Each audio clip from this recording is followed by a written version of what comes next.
Hello everyone, আজ থেকে কিন্তু এসআইআর এর যে ভেরিফিকেশন করার যে ডকুমেন্টস ভেরিফিকেশন করার ব্যাপার আছে তাদের কিন্তু প্রত্যেকেরই কিন্তু নোটিশ যাদের গেছে তাদের কিন্তু ভেরিফিকেশন কিন্তু শুরু হয়ে গেছে।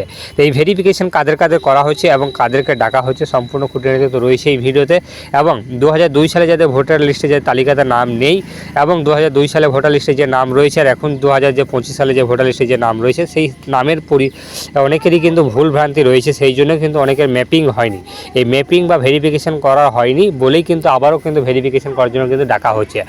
ডকুমেন্টস কী কী লাগবে সেই নিয়েও কিন্তু আজকে বিস্তারিত আলোচনা করতে চলেছি, কী কী ডকুমেন্টস লাগবে, কাদেরকে ডাকা হয়েছে, সম্পূর্ণ খুঁটিনাটি তথ্য কিন্তু এই ভিডিওতে তুলে ধরেছি। তাই প্রথম থেকে শেষ পর্যন্ত ধৈর্য সহকারে দেখুন, দেখলেই বুঝতে পারবেন আর কী বিষয়ে ডাকা হচ্ছে সেটাও কিন্তু জানতে পারবেন। দেখুন, চলুন মেন ভিডিওতে যাই।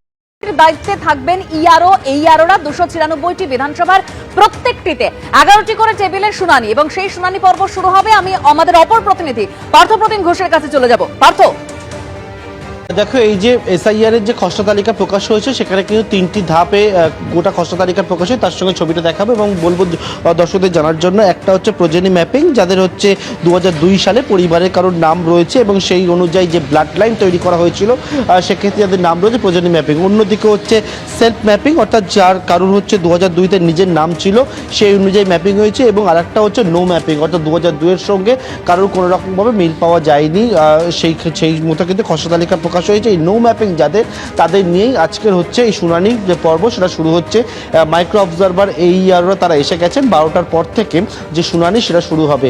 অন্যদিকে যাদের শুনানির জন্য ডাকা হয়েছে তারাও ইতিমধ্যে এই হরিমোহন ঘোষ কলেজে আমি দাঁড়িয়ে রয়েছি, তারাও ইতিমধ্যে এসে পৌঁছেছেন এবং আপনাকে শুনানিতে ডাকা হয়েছে। হ্যাঁ। কেন 2002-এর সঙ্গে মিল পাওয়া যায়? 2002 সালে আমার নাম আছে, তার সাথে কি গন্ডগোল আছে তার জন্য ডেকেছে আমাকে। কমিশনের নির্দেশ, 2002 সালে ভোটার তালিকায় যাদের নিজেদের মা এবং বাবার নাম নেই তাদের নথি দিয়ে নাম তুলতে হবে। এবং এক্ষেত্রে কোন কোন নথি দেওয়া যাবে? কেন্দ্রীয় অথবা রাজ্য সরকারের কর্মী হিসেবে কাজ করেছেন অথবা পেনশন পান এমন পরিচয়পত্র কিন্তু দিতে হবে। 1987 সালের 1 জুলাইয়ের আগে ব্যাংক, পোস্ট অফিস, এলআইসি, স্থানীয় প্রশাসনের দেওয়া যে কোনো নথি, বার্থ সার্টিফিকেট, পাসপোর্ট, মাধ্যমিক বা তারপরে শিক্ষাগত যোগ্যতার যে সার্টিফিকেট, রাজ্য সরকারের উপযুক্ত কর্তৃপক্ষের দেওয়া বাসস্থানের শংসাপত্র, ফরেস্ট রাইট সার্টিফিকেট, জাতিগত শংসাপত্র, কোন নাগরিকের ন্যাশনাল রেজিস্ট্রার, স্থানীয় প্রশাসনের দেওয়া পারিবারিক রেজিস্ট্রার, জমি অথবা বাড়ির দলিল। এছাড়াও সুপ্রিম কোর্টের নির্দেশ অনুযায়ী পরিচয়পত্র হিসেবে আধার কার্ড দেখানো যাবে, তবে তা দেখিয়ে কিন্তু নাগরিকত্বের দাবি করা যাবে না।